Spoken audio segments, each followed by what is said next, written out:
서울 한남동의 고풍스러운 저택 앞에서 구급차의 사이렌이 울려 퍼졌다. 신세계그룹의 실질적 총수이자 재계의 상징적 인물인 이명희 총괄회장이 심각한 건강 이상으로 병원에 긴급 이송된 그 순간 재계 전체가 숨을 죽였다. 하지만 사람들의 심장을 더욱 강렬히 뛰게 만든 것은 그녀가 병원에 도착하자마자 내뱉은 한마디였다. 현정이. 불러줘요. 지금 아니면 안 돼요. 20년간 철저히 봉인되어 온 이름. 오랜 시간이라는 성벽 너머로 차단당했던 한 사람. 바로 배우 고현정이었다. 과거 정용진과의 결혼으로 재벌가의 일원이 되었지만 이혼 후 그 누구도 그 이름을 이 집안에서 다시 입에 올리지 않았다. 심지어 친손자들의 이야기에서도 조심스럽게 거론되어야 했던 이름이었다. 그런데 지금 병실의 침대 위에서 이명희 회장이 가장 먼저 찾은 사람은 바로 그녀였다. 이명희 회장의 자녀들도 당황스러움을 감추지 못한 채 병원 복도를 분주히 오갔다. 관계자에 따르면 그녀는 의식이 돌아오자마자 고현정을 직접 만나고 싶다고 강하게 요청했고 할 말이 있다. 꼭 살아있을 때 해야 한다고 반복해서 말했다고 한다. 이명희가 다시 고현정을 찾았다는 사실은 순식간에 언론과 SNS를 통해 확산되었다. 사람들은 저마다 그 속내를 추측하며 긴장감을 키워갔다. 의료진의 말에 따르면 이명희 회장의 상태는 위중하지는 않지만 심각한 탈수와 관련된 쇼크 증세였다. 병원에 도착한 직후 응급조치 후 회복 중이라는 설명이 나왔다. 하지만 그녀가 그 이름을 입에 올린 순간부터 이건 단순한 건강 문제가 아닌 시간과 침묵의 균열이 시작된 역사적 장면이 되어버렸다. 고현정 측 소속사는 당혹스럽지만 요청을 받은 이상 조용히 병원을 찾았다고 밝혔다. 병실 안에서 정확히 어떤 대화가 오갔는지는 알려지지 않았지만 관계자들 사이에서는 이명희 회장이 고현정의 손을 잡고 내가 너를 너무 오랫동안 멀리했다. 용서해줘라는 말을 건넸다는 이야기가 돌고 있다. 믿기지 않을 만큼 조용히 흘러온 20년의 강이 그렇게 한순간에 터졌다. 이명희가 왜 지금 이 순간 고현정을 부른 것일까? 단순한 후회. 혹은 끝을 준비하는 사람의 고백일까? 아니면 그동안의 오해를 풀고 단절된 가족의 시간을 되돌리고 싶은 마지막 용기였을까? 한 가지는 분명했다. 그날 서울 한남동에서 다시 불린 고현정이라는 이름은 단순한 과거의 잔상이 아니었다. 그것은 한 시대를 풍미한 두 여인의 얽히고 설킨 운명의 문이 다시 열린 신호탄이었다. 그리고 그 문 뒤에서 기다리고 있던 것은 아직 아무도 모르는 진짜 이야기였다. 서울대학교 병원 VIP 병동. 철통 보안으로 외부 접근이 철저히 통제된 그곳에서 아무도 예상치 못한 만남이 이루어졌다. 검은 선글라스에 깊게 눌러쓴 모자. 트렌치 코트로 몸을 감싼 채 등장한 고현정이었다. 그녀의 등장은 마치 한 편의 느와르 영화 속 한 장면처럼 느껴졌다고 병원 관계자는 전했다. 긴 침묵과 묘한 긴장감이 병실 복도를 감돌았고 순간 모든 소리가 멈춘 듯 했다. 그녀의 발걸음은 망설임과 단호함 사이를 오갔다. 문을 열고 들어선 그 순간 오랜 시간 봉인된 기억의 시간이 다시 흐르기 시작했다. 정상위 산소 호흡기 대신 가벼운 산소 튜브만 낀 채 몸을 일으키려 애쓰던 이명희 회장의 시선이 고현정에게 닿았다. 그 눈빛은 단호함도 권위도 아닌 순수한 후회의 감정으로 가득 차 있었다. 입술은 말라붙어 있었고 손은 힘없이 떨렸지만 그녀는 힘을 짜내듯 말문을 열었다. 현정아. 이렇게 너를 다시 보게 될 줄은 몰랐어. 미안해서. 그동안 아주 많이. 순간 고현정은 굳어있던 표정을 풀지 않은 채 천천히 다가가 그 떨리는 손을 조용히 잡았다. 아무 말도 하지 않았지만 그 손을 꼭 쥔 순간 두 여인 사이를 가로막았던 냉혹한 시간의 장벽은 마치 무너진 성벽처럼 허물어졌다. 병실 안에는 눈물만이 말을 대신했고 오랜 세월 누적된 오해와 거리, 말하지 못했던 감정들이 그 짧은 침묵 속에서 하나둘 녹아내렸다. 관계자는 그 장면을 본 순간 마치 20년을 거슬러 올라가 두 사람이 처음 만났던 날로 돌아간 것 같았다고 전했다. 사실 이명희 회장이 누구보다도 자존심이 강하고 감정을 쉽게 드러내지 않는 인물이라는 건 업계에서 널리 알려진 사실이었다. 그런 그녀가 먼저 고개를 숙이고 먼저 손을 내밀었다는 사실은 단순한 회환 그 이상의 의미를 갖는다. 이는 한 사람의 회장의 태도가 아니라 한 사람의 어머니이자 할머니로서의 후회였고 용기였다.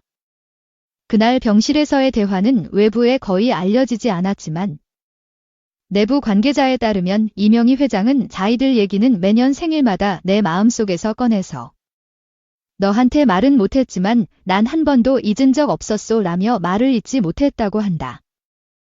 고현정 또한 눈물에 젖은 목소리로 저도 언젠가는 그 말을 듣고 싶었어요 라고 답했다는 전언이다.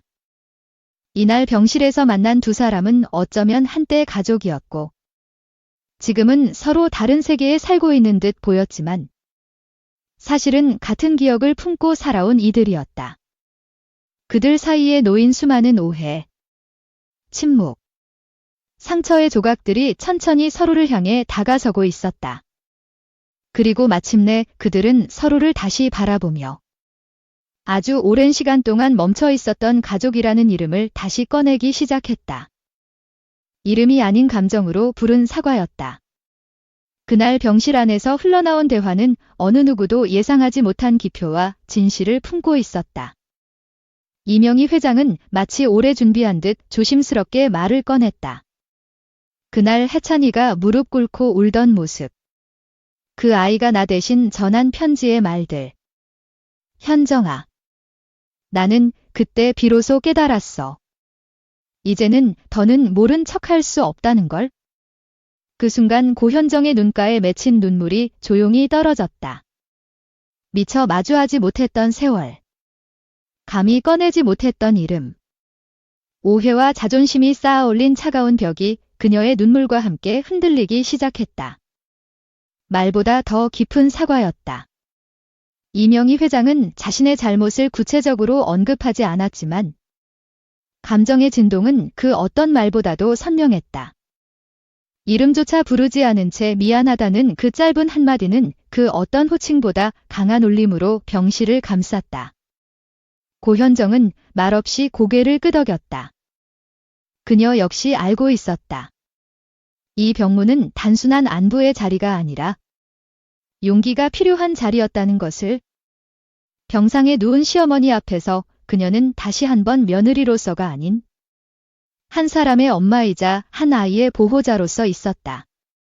둘 사이엔 아직도 풀지 못한 과거가 있었지만 그날만큼은 감정이, 진심이 모든 것을 대신했다. 한때 서로의 이름조차 부르지 않았던 두 사람은 이날 처음으로 감정이라는 언어로 대화를 시작했다. 그들은 말로 상처를 주고받았던 과거가 아닌 침묵 속에서 마음을 나누며 서로를 끌어안았다. 마치 오랫동안 잊혔던 기억 속 가족 사진 한 장이 다시 꺼내진 듯한 순간이었다. 이 자리는 병문안이 아니라 화해의 서막이었다. 정혜찬의 눈물이 열어준 문틈 사이로 이명희와 고현정은 아주 천천히 그러나 분명하게 한 발짝씩 서로에게 다가서고 있었다.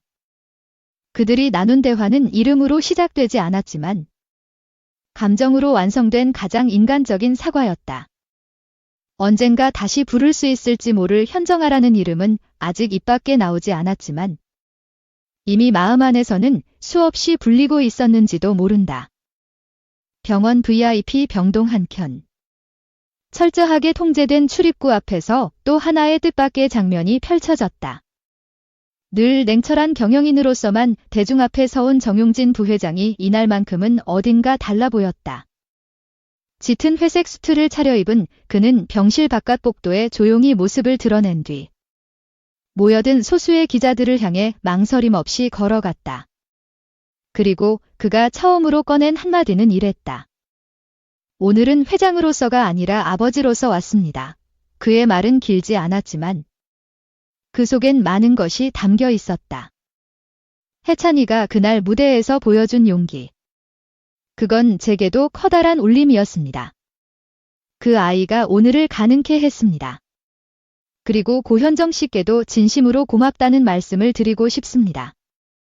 이 말을 마친 정용진은 한참을 아무 말 없이 정면을 바라보다가 이내 고개를 숙였고 그의 눈가에 맺힌 물방울 하나가 뺨을 따라 조용히 흘렀다. 한 재벌가의 후계자. 이마트와 신세계라는 거대 유통제국을 이끄는 리더가 아닌 단 하나의 아이를 둔 아버지로서 그리고 오래도록 감정을 묻어둔 한 남편이자 아들로서의 순간이었다.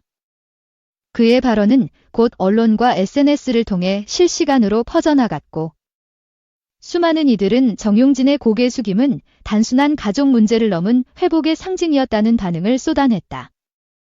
실제로 그간 정용진은 고현정과의 관계에 대해 철저히 침묵해왔으며 언론에서도 그와 관련된 질문은 금기처럼 여겨졌다.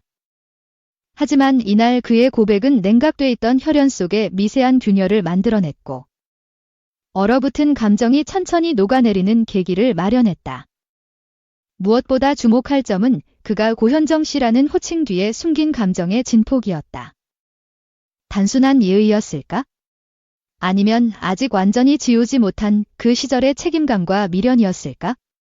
한 관계자의 말에 따르면 정용진 부회장은 이날 병원에 도착한 직후 어머니 이명희 회장의 요청이 있기도 전에 그녀가 온다면 나는 아무 말 없이 그 자리를 지키겠다고 말했다고 전해진다. 이 발언만으로도 그가 이 상황을 얼마나 진지하게 받아들이고 있는지 알 수 있다. 얼어붙은 혈연이라는 말이 이보다 더 적절할 수 있을까? 냉정함으로 단단히 얼어붙었던 이명희, 고현정, 그리고 정용진 세 사람의 감정은 정해찬이라는 한 청년의 울림 있는 편지를 계기로 조금씩 조심스럽게 그러나 확실하게 녹아내리고 있었다. 그리고 그날 병원 VIP 병동 앞에 쌓였던 눈물은 단지 개인의 것이 아니었다. 그것은 시간이 지워버렸던 이름들, 봉인된 관계들, 그리고 가족이라는 이름의 복원이기도 했다. 정해찬, 정용진 신세계그룹 부회장의 장남이자 고현정의 아들. 그는 재벌가 3세로서의 태생부터 이미 수많은 스포트라이트를 받아왔지만 이날만큼은 그 어떤 배경도, 혈통도, 후계 구도라는 단어도 중요하지 않았다. 서울의 한 대학 병원 VIP 병실. 조용한 긴장 속 정해찬은 마치 대본 없는 연극의 주인공처럼 침묵을 가르며 걸어 들어왔다. 그는 단정한 셔츠 차림에 수줍은 미소를 머금고 있었지만 눈빛만은 단단히 굳어 있었다. 그리고 병상 옆에 앉아있던 고현정을 향해 천천히 다가가 뜻밖에도 입을 열었다.